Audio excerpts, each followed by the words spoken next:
Plus, I was worried about my old friend Andre. This was his first off-site catered meal since he'd retired 4 years ago, and he was a basket case. I opened the van's side door and heaved up the box containing the savory Florentine cheesecakes I'd made for the buffet. I expertly slammed the door with my foot, crossed the rushing water, and carefully climbed the stone steps to the cabin. On the deck, I took another deep breath, rebalanced my load, then pushed through the massive wooden door.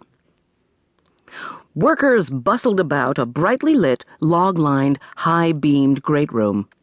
I rested my box on a bench and stood for a few minutes, ignored by the swirl of activity.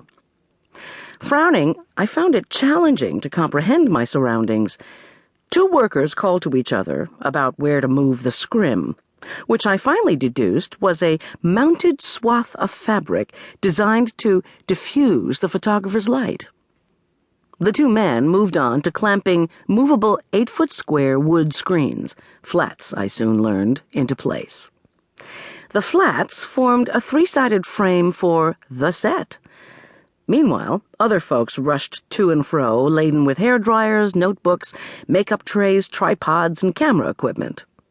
Hoisting my box, I tried to figure out where Andre might be. As I moved along, the models were easy to spot.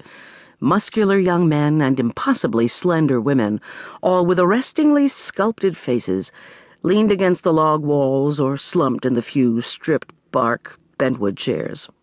The models' expressions were frozen in first-day-of-school apprehension. And no wonder. They were about to undergo the cattle call for the famed Prince & Grogan Christmas catalog.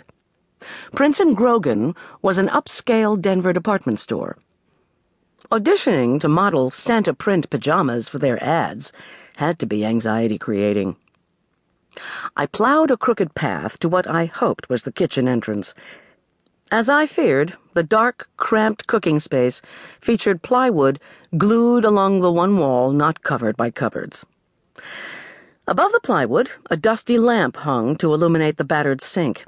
Next to the sink, buckled linoleum counters abutted a gas oven that didn't look much newer than a covered wagon's camp stove. In the center of the uneven wood floor, short, paunchy, white-haired Andre Hibbard surveyed the room with open dissatisfaction. As usual, my old friend and mentor, who had made a rare compromise when he'd immigrated, anglicizing his name from Hébert to Hibbard, sported a pristine white chef's jacket that hugged his potbelly. His black pants were knife-creased, his black shoes were shiny and spotless. When he saw me, his rosebud mouth puckered into a frown. "Thank goodness!" His plum-colored cheeks shook. The silvery curls lining his neck trembled. "Are these people pigs that I have to work in this trough? I may need money, but I have standards." I put down my box, gave him a quick hug, and sniffed a trace of his spicy cologne. "Andre, you're never happy, but I'm here, and I brought the non-meat entree you requested. Main dish cheesecakes made with Gruyere and spinach." He tisked while I checked the ancient oven's illegible thermostat. "The oven is hot. Whose recipe is it?" "Julian Teller's, now training to become a vegetarian chef." I lifted the cakes from the box and slid them into the oven to reheat. "Now, put me to work." I helped Andre pour out the tangy sauces that would accompany the delicate spring rolls he'd stuffed with fat steamed shrimp, sprigs of cilantro, and lemongrass.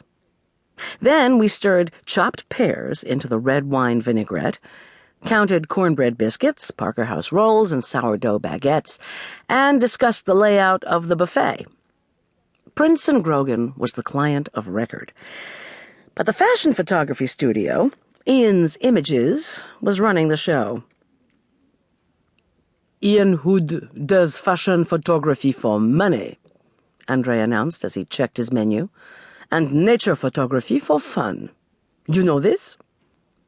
In Andre's scratched, overloaded red cooking equipment box, one I knew well from our days at his restaurant, I pushed aside his garlic press and salamander